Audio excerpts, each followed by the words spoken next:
Bonjour Léo Augusto, c'est Luan. La moitié de ma famille sont des médiums. Ma mère disait que j'étais comme eux, mais je n'y croyais pas. C'est parce que je les voyais avoir des visions qui se réalisaient vraiment. Ils lisaient les lignes de la main des gens et les prédictions se confirmaient. La seule capacité que j'avais, c'était de prévoir quand j'allais rater un examen. Je pense que ça n'a rien à voir avec la médiumnité, non? Bref, une nuit, à 3h30 du matin, j'ai entendu un bruit venant de la cuisine. J'ai pensé que c'était ma sœur, non? Elle fouillait pour trouver quelque chose à manger parce qu'elle avait l'habitude de faire ça. Alors je me suis levé et je suis allé voir ce qui se passait. Je suis passé par le couloir qui mène à la cuisine. Quand je suis arrivé, je n'ai pas du tout aimé ce que j'ai vu. Il y avait une dame en robe blanche avec des colliers qui me regardait. Terrifié, j'ai essayé d'appeler quelqu'un, mais quelque chose d'inhabituel s'est produit. La dame a dit les choses suivantes. « Oh mon fils, n'aie pas peur de moi, car je suis la raison pour laquelle tu es comme les autres de ta famille. Oui, tu es médium. Si tu ne l'étais pas, tu ne me verrais pas, n'est-ce pas ?» Arrête de dire à ta mère que tu n'es pas médium. Soudain, j'ai senti quelque chose me toucher l'épaule, mais c'était ma mère. Je suis redevenu normal.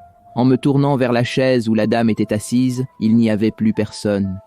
Je suis resté un moment paralysé, essayant de comprendre ce qui s'était passé. Et je n'ai plus jamais dit à ma mère que j'étais le seul non-médium de la famille. Je n'en ai parlé à personne. Je me suis demandé qui était cette dame. Un esprit qui nous observait et m'a dit ces choses.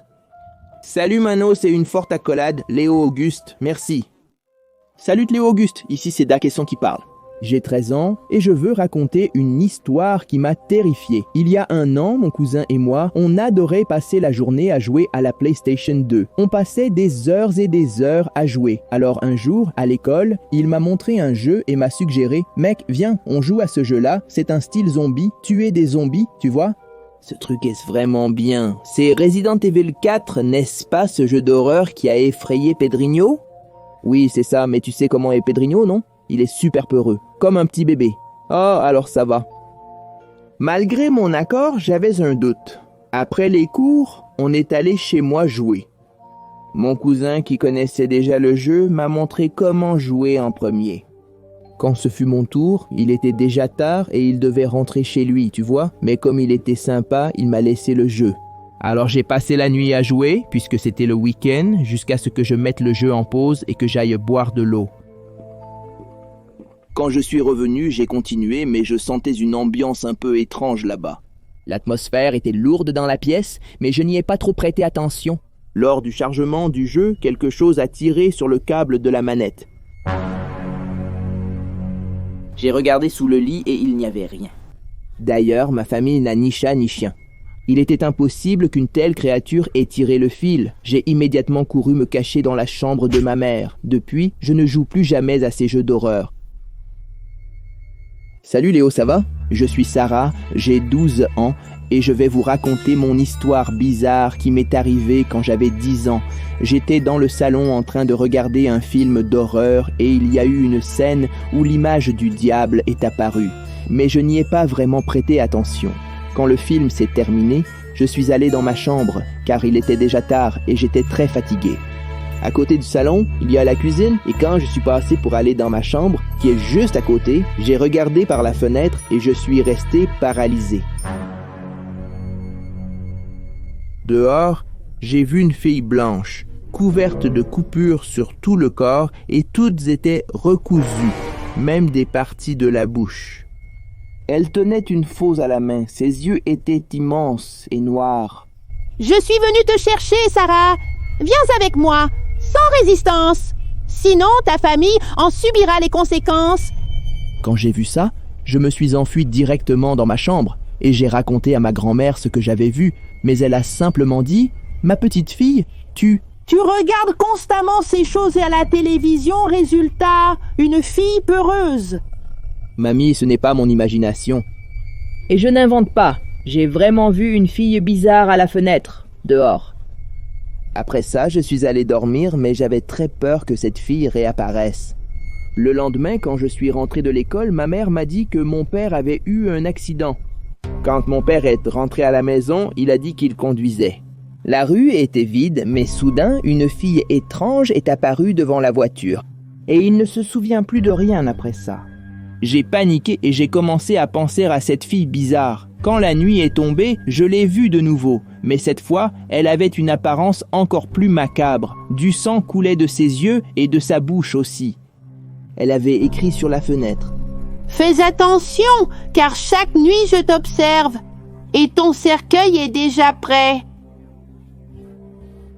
Je me suis précipité directement dans la chambre et j'ai commencé à demander la protection divine. Mon Dieu tout-puissant, protège ma famille du mal, des mauvaises choses, des démons sans âme qui veulent notre malheur.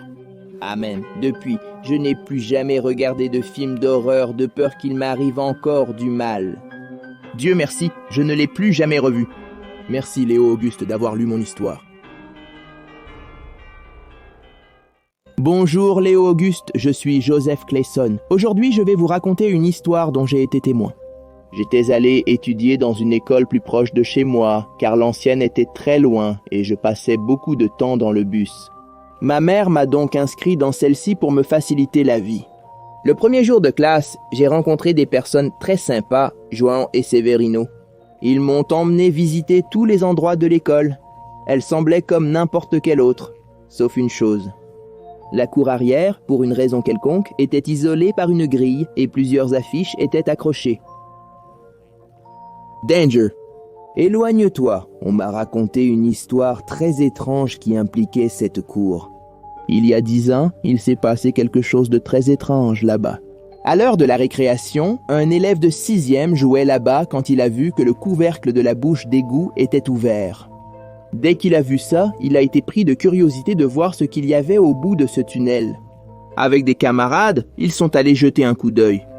Ils sont entrés dans cet endroit. C'était étroit pour un adulte, mais pour un enfant de 12 ans, on pouvait avancer avec un peu de difficulté. L'histoire raconte qu'ils ont marché sous terre pendant environ 500 mètres, mais pour une raison quelconque, ils n'ont pas pu continuer. Selon un de ses amis, lorsqu'ils étaient à une bifurcation, quelque chose a attrapé les pieds du garçon et il ne pouvait plus bouger.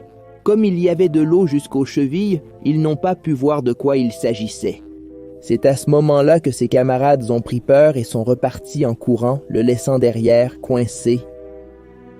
Depuis ce jour-là, on n'a plus jamais eu de nouvelles de ce garçon. Malgré les recherches menées, il n'a pas été retrouvé. C'est ainsi que cette zone est restée isolée et que plus personne n'a pu y entrer. Mais le plus étrange reste à venir, mes amis. Après 3 mois passés dans cette école, il y a eu un jour où nous devions finir un devoir d'histoire pour le lendemain. Alors nous sommes restés après les cours pour terminer le devoir. Alors nous sommes restés environ 3 heures à la bibliothèque à faire le truc et nous avons entendu un bruit venant de dehors. Je suis allé jeter un coup d'œil pour voir ce que c'était, tu vois, parce que le bruit était vraiment fort. L'école était vide. Nous étions arrivés là vers 4h40 et il s'était déjà écoulé des heures, mec. J'ai dit au gars que l'école était déjà vide et qu'on devrait finir demain avant les cours, non? D'un commun accord, nous avons commencé à ranger. C'est alors que nous avons entendu le bruit pour la 2e fois. Cette fois, c'était plus fort. Nous avons vite eu peur car il n'y avait personne à l'école sauf au secrétariat. En quittant la bibliothèque par le couloir menant à la cour interdite, mec, j'ai eu tellement peur à ce moment-là. On a regardé en direction du secrétariat et tout était déjà fermé et sombre. On aurait dit qu'ils avaient fermé l'école en nous y laissant enfermer. Au moment où nous marchions pour sortir, une voix venant de la cour interdite a résonné. « Sortez-moi d'ici !»« Sortez-moi d'ici !»« Allez, je n'en peux plus de cet endroit. »« Je veux sortir. »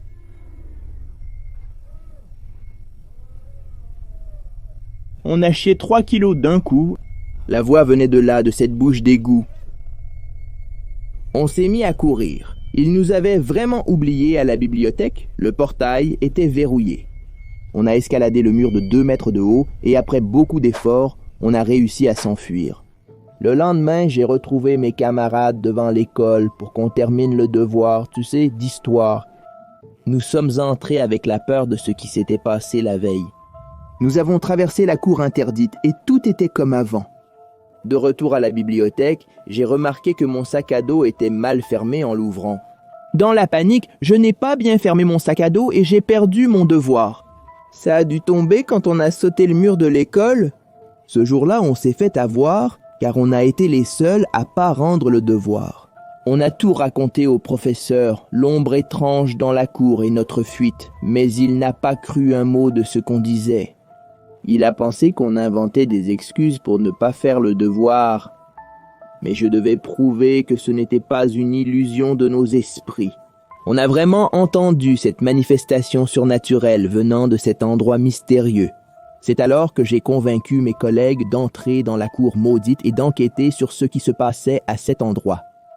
Nous avons attendu que tout le monde parte de l'école, caché dans les toilettes, et quand il était 6 heures du soir ou de la nuit, n'est-ce pas, nous avons commencé notre enquête. Le premier obstacle était le cadenas qui bloquait le passage vers la cour sinistre. Mais mon camarade était spécialiste pour ouvrir les cadenas. Avec son trombone, il arrivait à forcer n'importe quelle serrure.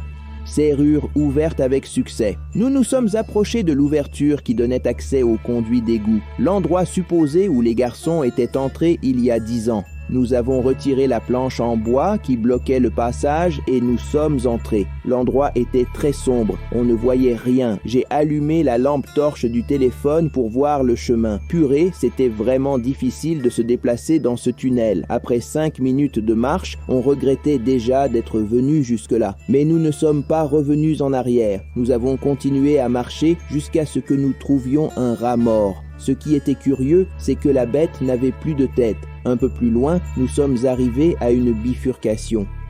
L'endroit où le garçon était resté coincé. Quand nous avons regardé le sol, nous avons vu un squelette de son pied, coincé dans le sol. Ouah! L'histoire était-elle vraie? Quelqu'un s'est retrouvé coincé ici. Mes collègues, désespérés par la scène, sont repartis en courant, me laissant derrière. Je commençais à avoir peur quand j'ai entendu quelqu'un venir vers moi. Hé, sortez-moi d'ici! Je n'en peux plus de cet endroit. Pour me libérer, j'ai besoin de ton sang, gamin. Viens ici. Je n'ai pas bien vu ce qui approchait et j'ai couru pour sortir. J'ai couru longtemps sans jamais atteindre la sortie. J'ai quitté les lieux, aucune trace de mes potes. Ils étaient déjà partis. J'ai repassé le mur et suis rentré chez moi. J'ai demandé à ma mère de me retirer de cette école bizarre, mais elle ne m'a pas cru. Personne ne me croit, mon Dieu, qu'est-ce que c'est? Dommage que je n'ai pas photographié, mais il faisait trop sombre pour voir quoi que ce soit, non? J'ai dû rester là à étudier. Mes camarades m'ignoraient à cause de l'incident. J'ai passé encore 3 ans à étudier dans cette école et j'ai toujours évité cet endroit. Parfois, j'entendais l'appel venant des profondeurs là-bas. Voilà mon histoire, Léo, j'espère qu'elle t'a plu. Je rêve encore de cette créature qui m'appelle.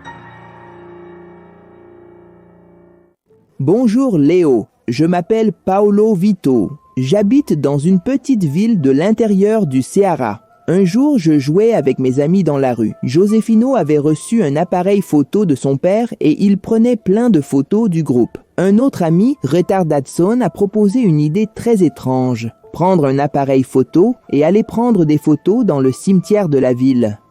Le groupe a trouvé ça stimulant et amusant. Sauf Josefino, le propriétaire de l'appareil photo, mais pour ne pas gâcher l'ambiance, il a accepté de prendre les photos. Nous sommes allés jusqu'au cimetière, nous sommes entrés et nous avons commencé. Vas-y, Josefino, prends une photo de moi bien stylée. Attends, je vais prendre un crâne ici pour montrer que je suis le Durao et que je n'ai peur de rien. On a passé un moment à prendre des photos jusqu'à ce qu'on veuille en prendre une autre en groupe. Tout le monde sur la même photo, alors Josefino l'a programmée pour qu'elle se déclenche automatiquement. Il est venu nous rejoindre. Soudain, l'appareil photo est tombé derrière la pierre tombale qui le soutenait et a pris la photo. Nous sommes allés voir si quelque chose s'était cassé dans la chute. Quand on a regardé ce qui s'était passé, sur l'écran de l'appareil, il y avait la photo d'un œil très proche. On a eu très peur. Malgré ça, on a continué à regarder. Après environ 7 secondes, l'appareil photo a explosé dans la main de Josefino et il a commencé à saigner. Ah, mon visage, aidez-moi. Ah, mince, cet endroit est maudit. On ferait mieux de partir d'ici. Il faut l'emmener à... La maison toute de suite? Nous l'avons ramené chez lui, mais ses parents étaient ressortis. Ne sachant pas quoi faire, nous avons vu une voiture de police passer dans la rue où nous étions. Nous avons expliqué ce qui s'était passé aux policiers et ils ont emmené mon ami à l'hôpital. Josefino a eu de graves blessures à cause de l'explosion. Cependant, il s'est rétabli. Après quelques semaines, il n'est jamais revenu jouer dehors avec nous. Salut Léo, Auguste, Charles à l'appareil, comment vas-tu? Ce récit est arrivé à mon cousin, pas à moi.